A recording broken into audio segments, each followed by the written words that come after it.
If you've been wondering about recent developments in the Fort Worth stockyards, here's what I know.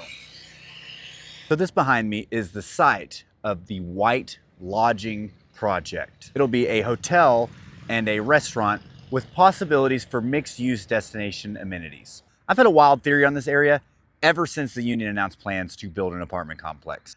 I foresee this area turning into a stockyards version of the Village Dallas. This is just speculation, but after the White Lodging Project announcing mixed-use amenities, I've got to get my theory on record. Next up, we have the Longhorn Museum, and as you can tell on the sign there, it's supposed to be completed this year. We're just gonna have to wait and see if they make that deadline. Personally, I'm a huge fan of the Stockyards Museum and the John Wayne Museum, and I wouldn't mind seeing another museum out here in the Stockyards. Here at the old Pinky's building, Bronx Tack Room is expected to open the first week of May for PBR. I've done a couple videos on this, but for those unaware, there's going to be a stage in the basement. There's gonna be pool tables, live music in the daytime, kind of spilling out on the street, hot sandwiches. For more on Bronx Tack Room specifically, check out some of my stuff and stay tuned because I plan on doing some staff interviews before open.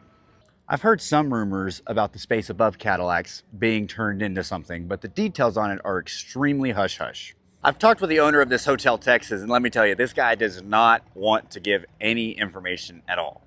As far as I can tell, this thing ain't open up anytime soon.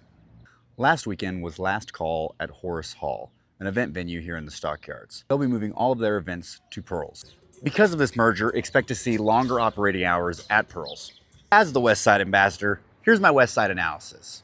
Most of these businesses are trying to get more hours of operation. Southern Hospitality has their 3 bars open 7 days a week, alongside Filthy McNasty's and Stockyard Saloon. And with the semi-new addition of the Where the West Begins sign, courtesy of Ruth Hooker, it's looking more and more likely that we'll slowly start to see the West Side match the 7 days a week of the East Side.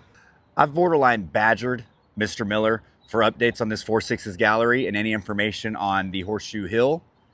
He hasn't budged yet. I just hope that he's aware and their team's all aware of how bad it looks for the businesses up on this end of the hill for that building to be boarded up and how excited we are to see the 4-6's gallery open up. Additionally, I would like to see Heritage reach out their hand and work harder on including the West Side in future events. If all of these things happen, I foresee both ends of Exchange having a consistent flow of pedestrian traffic sometime in the near future. So there you have it. This is Tristan with the Stockyards Report, your one-spot stop for all things Stockyards. See you around.